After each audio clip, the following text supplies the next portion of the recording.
Ouais, salut, je suis de retour. Je vous en supplie, est-ce que vous pouvez me faire m'accorder la grâce de partager ces vidéos à d'autres personnes en fait, à vos contacts, je sais pas, sur Twitter, sur Facebook, je pense que c'est des messages qui peuvent toucher, parler à quelqu'un parce que j'ai beaucoup de retours positifs par rapport aux vidéos en fait. J'ai des retours, j'ai des témoignages en fait, et aussi mettre beaucoup de cœur pour être bien listé sur Periscope en fait, et pour pouvoir donner plus de messages à une plus grande audience en fait. Merci, merci. Donc en fait, je disais, je parlais tout à l'heure, là j'étais sur le fait de donner. Ta destinée est cachée dans les autres en fait, voilà. Ta destinée est cachée dans les autres. Je parlais précédemment. Précédemment, qu'est-ce que j'ai dit? J'ai dit dans la première vidéo, j'ai dit le fait de donner en fait. Dieu a d'abord donné son Fils Jésus-Christ afin que nous puissions bénéficier de la vie éternelle. Donc en fait, Dieu ne demande jamais de faire des choses que lui n'a jamais fait en fait.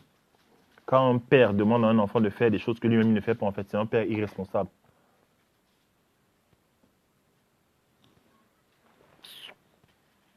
Oh là là, les gens sur Periscope, aucun respect. Bref, Dieu, en fait, ce qu'il te demande de faire, en fait, il l'a déjà fait. Ce qu'il te demande de faire, il l'a déjà fait, en fait. Jésus pouvait dire, je fais ce que je vois au Père faire, ce que je vois le Père faire, mon Père faire. Voilà. Donc, c'était la première vidéo. Dans la deuxième vidéo, j'ai dit que parfois, en fait, ta vie peut être bloquée, tu peux être mal à l'aise, en fait, parce que tu as cessé de donner, tu as cessé de t'ouvrir, tu as cessé de venir en aide aux autres, en fait. Donc, à la fin de la deuxième vidéo, je disais qu'il faut avoir le discernement. Donc, j'introduisais cette vidéo, cette troisième, en fait. Il faut avoir le discernement quand tu donnes, en fait. Oui, il faut avoir le discernement quand tu donnes. Je vous ai dit précédemment que, dans la dernière vidéo, que parfois donner peut te créer des problèmes. C'est pas dans toutes les terres. C'est pas toutes les terres qui peuvent porter du fruit, en fait. C'est pas dans toutes les terres qu'il faut donner. C'est pas dans toutes les terres. C'est pas dans toutes les terres qu'il faut donner. Il y a des terres qui sont sèches, qui sont infertiles. Il y a des gens, tu leur donnes de l'argent après, tu leur donnes ton argent, après tu commences à avoir des problèmes d'argent en fait. Voilà. Il y a des gens comme ça. Il y a des gens, tu leur donnes de l'argent, tu commences à avoir des problèmes d'argent. Tu commences à expérimenter des choses, des douleurs bizarres. C'est pas à tout le monde qu'on donne en fait. Il faut savoir, faut avoir des discernements. Déjà, pourquoi est-ce que tu donnes? Pourquoi est-ce que la personne a besoin d'être aidée?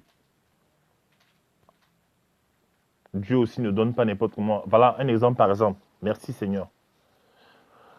Euh, Dans la volonté de Dieu, il y a ce qu'on appelle la vision.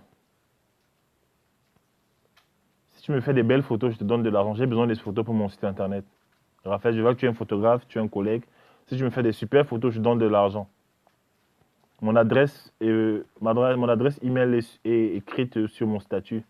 Si tu me fais de belles photos, je te donne de l'argent. Bref, je disais quoi? Qu'est-ce que je disais là? Il m'a coupé. Qu'est-ce que je disais? Oh là là. Voilà, voilà. Dans le Seigneur, aide-moi. Qu'est-ce que j'ai dit? C'est quoi la dernière phrase avant qu'il m'interrompe? Je disais que dans la marche avec Dieu, dans la volonté de Dieu, il y a ce qu'on appelle la vision. La vision. La vision. C'est quoi la vision? La vision, c'est une feuille de route en fait que Dieu te donne en fait. C'est un chemin qui te donne. C'est quelque chose de clair qui te donne en fait pour ta vie. C'est comme un but à atteindre en fait. Mais pour atteindre cette vision en fait, Dieu doit te donner une provision. Donc Dieu aussi donne. Dieu est comme un président qui envoie un ambassadeur dans un pays, en fait. Et quand on envoie un ambassadeur dans un pays, qu'est-ce qu'on fait? On lui donne des lettres de créance, on lui donne des frais de séjour, on lui donne des frais de transport, on prend en charge sa famille, tous, on fait de la scolarité de ses enfants. Bref, tout est payé, en fait. Et Dieu est pareil. Quand Dieu t'envoie en mission, quand tu te donnes une vision, une mission, il s'assure que tu ne manques de rien, en fait, pour pouvoir faire ce qu'il te demande de faire. Par contre, le fait qu'il te donne est conditionnel, en fait. C'est-à-dire quoi? Ce que tu reçois de Dieu est fonction de ce que de la mission que tu es en train d'accomplir pour Dieu en fait. C'est-à-dire si tu as une vision de Dieu, Dieu te demande de faire une œuvre par exemple, de créer un orphelinat. Et que tu commences à créer l'orphelinat. Maintenant quand tu vas créer l'orphelinat, tu vas être confronté à des problématiques. Problématiques locales, il faut trouver une maison, il faut sur le plan juridique en fait, il faut avoir, je sais pas, il faut être inscrit sur le plan juridique, il faut, c'est pas, payer un certain nombre de choses, en fait. Qu'est-ce que Dieu va faire? Dieu va permettre que ça se passe bien. Il va te donner de l'argent pour trouver un local, tout ça. Mais pendant ta vision, pendant que tu fais ce que Dieu te demande de faire, si tu t'arrêtes de faire ça, la vision, la provision va s'arrêter, en fait. Si tu t'arrêtes de faire les choses que Dieu te demande de faire, la provision s'arrête. Parce que Dieu ne va pas te financer, il ne va pas t'aider pour que tu ne fasses rien, pour que tu chômes, en fait. Si tu fais ce que Dieu te demande de faire, il continue à te donner, il continue à t'aider, en fait. Parce que c'est normal. On n'envoie pas quelqu'un en mission comme ça. Le Néhémie, quand il allait reconstruire les murailles de Jérusalem, ben, le roi lui a donné toutes sortes de lettres. Le roi lui a donné l'autorisation de couper du bois. Dans la vie, quand tu envoies quelqu'un en mission, tu lui donnes de quoi manger quand même. Aussi longtemps qu'il fait ta volonté, aussi longtemps qu'il est dans ta volonté, tu lui donnes de l'argent. Tu l'aides, tu l'équipes, voilà quoi. Et donc, en fait, euh, Dieu aussi, il a une façon de donner avec discernement. Quand il voit que tu t'arrêtes de faire ce qu'il te demande de faire, il s'arrête aussi. Il s'arrête un temps. Il te dit, vas-y, recommence. Ou vas-y. Si tu insistes à ne pas faire ce que Dieu te dit, il arrache, il retire sa provision et il va chercher quelqu'un d'autre qui est disposé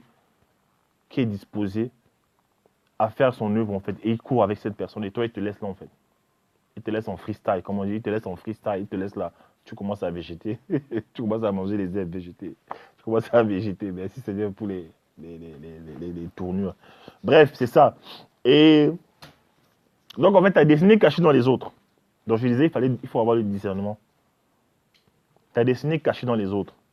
Je me suis rendu compte que, à force d'aider les gens eux-mêmes vont commencer à te révéler quel est le problème, quel est le produit qu'il faut créer. À force d'aider les gens vont commencer à te révéler quelle est la problématique des gens en général. Tu ne sauras jamais ça si tu es seul dans ta maison à ne rien faire, à ne pas aider les gens en fait. Tu ne penses qu'à ta vie, à ton boulot. Moi j'ai vu quelqu'un, je me suis assis avec quelqu'un une fois, il me dit que oui, lui il a son argent, il a son salaire, il a sa voiture, ses enfants, bon, ses enfants vont à l'école, il épargne. Lui, sa vie, ça va en fait. Je dis, dans mon cœur, je n'ai pas adhéré à ça en fait. Je pense que la vie vaut mieux que ça en fait.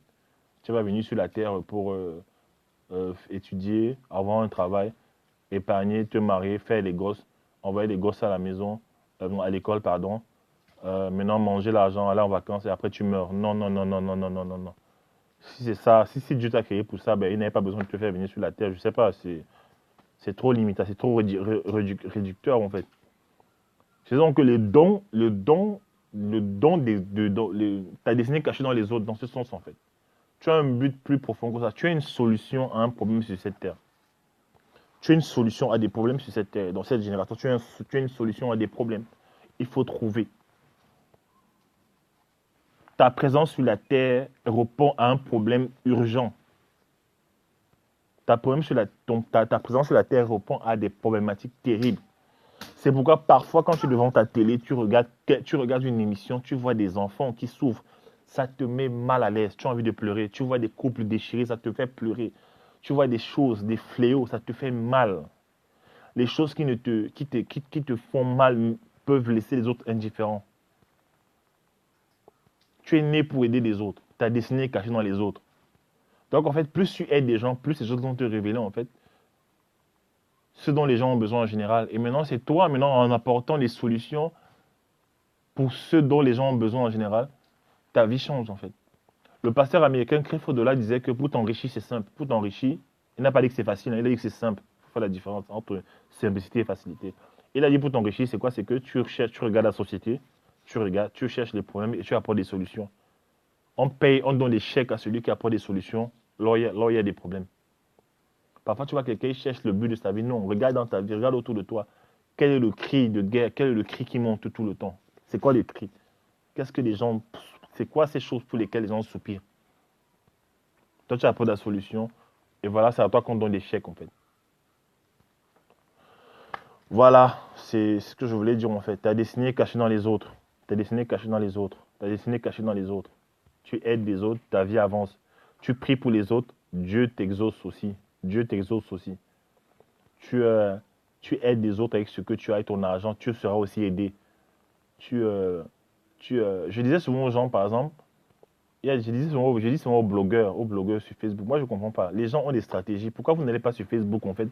Au lieu d'être assis sur Facebook à voir les photos qui montrent des photos pornographiques que les gens publient, les vidéos bizarres, tout ça, les mauvaises informations toxiques qui ne font que, euh, euh, qui ne font que te faire qui font la guerre à ton âme, en fait. Au lieu de regarder ces choses, en fait.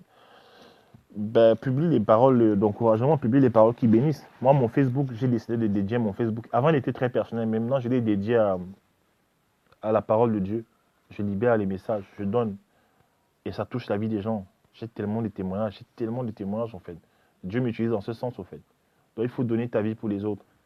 Tu te soucies de comment tu vas faire pour voyager, comment tu vas faire pour acheter ta maison. Laisse tout ça, arrête tout ça. Commence à aider les gens. Zig Ziglar, un grand motivateur, un Zig Ziglar, bah, l'alcool, je ne sais pas, ben, la Bible dit de ne pas s'enivrer de vin. La Bible demande de ne pas s'enivrer de vin, en fait, mais d'être ivre du Saint-Esprit. Donc, quand tu saoules, si tu bois l'alcool, peut-être quelques fois, sans saouler, peut-être, d'accord, le vin, oui. Mais si tu bois l'alcool et ça te rend ivre, c'est déjà un péché, en fait.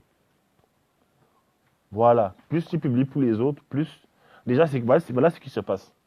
Jésus dit que celui qui veut être grand, que celui qui veut être grand soit le serviteur de tous. Que celui qui veut être grand soit le serviteur de tous. C'est-à-dire que si tu veux être grand dans la vie, commence à aider les gens. Est-ce que tu sais, voici un secret. Plus tu aides les gens, plus ils se souviennent de toi et plus ils parlent de toi. Ce que je dis, c'est pas une stratégie intéressante, c'est un principe de vie. Plus tu aides les gens, plus ta renommée augmente. Il faut pas avoir peur d'aider les gens. Moi, je vois des gens qui sont des pasteurs ou des leaders qui sont en insécurité. Ils ne veulent pas aider les autres autour d'eux. Les gens, ils sont là, ils voient que tu as des talents, ils ne veulent pas t'aider. Ils ne veulent pas te mettre à la lumière. Parce qu'il a peur que. Parce qu'il a peur que. Il a peur que. Il a peur que tu.